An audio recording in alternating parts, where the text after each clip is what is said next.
So, imagine stepping onto a high-end television studio floor. You're probably picturing a small army, right? Oh, yeah, like camera operators, producers yelling over Yeah, headsets. exactly. Just organized chaos. But what if you could take that entire crew, shrink them down, and pack them into a single 8-pound box? Which sounds crazy, but that's essentially what we are looking at today in this deep dive.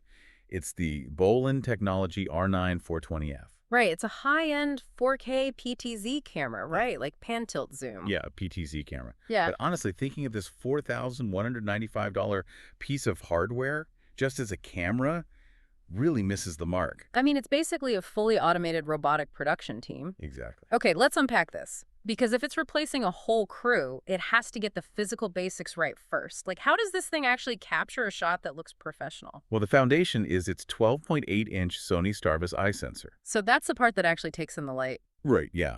In plain terms, this specific sensor is designed to be incredibly sensitive to light. So even in, say, a dimly lit concert hall, it pulls in a pristine 4K resolution image at 60 frames per second. And it packs an 8.29 megapixel punch with a massive 20x optical zoom. Wait, hold on. I need to stop you right there. Sure. Because 20x zoom sounds great on paper, but in reality, like, if I zoom in 20 times on my phone, literally just breathing makes the video a shaky, unwatchable mess. Oh, totally. So if this camera is mounted high up on a vibrating lighting truss at a rock concert, zoomed all the way in on the singer, wouldn't the slightest bass drop just ruin the shot? You would think so, yeah. But the engineering team actually accounted for that specific physical limitation. They built in electronic image stabilization. Especially for that. Yeah, designed explicitly for high vibration environments. The system constantly calculates the physical vibrations in real time and just digitally counteracts them. Wow. So the lens could be literally shaking on that Yeah, truss. exactly, shaking like crazy. But the 20x zoomed in feed of the singer remains perfectly locked and smooth. Which makes sense. I mean, you can't have dizzy viewers. But here's my next question. If you are shooting massive 4K files at 60 frames per second, how do you even get all that visual data out of the camera? Without bottlenecking the whole system, right? Yeah. Like, how does it handle that? The R9-420F handles that with something called true dual output. True dual output. Yeah, so usually a camera can only send one type of video feed out at a time. But this unit can simultaneously push out HDMI 2.0, dual 12G SDI, optical SDI, and IP streams all at once. So it is kind of like a massive multi-lane highway. You can send different video feeds to different destinations at the same time without traffic jams. That's a great way to look at it. It's like having a translator speaking flawless French to the stadium screens and perfect Spanish to the broadcast truck outside all at once. Right, without even pausing to think. Hmm. And it's not just juggling video either. It has built-in balanced audio through 2 XLR inputs. With 48-volt phantom power, right? Exactly. And a 3.5 millimeter intercom port. That means the camera can directly power high-end professional microphones on its own.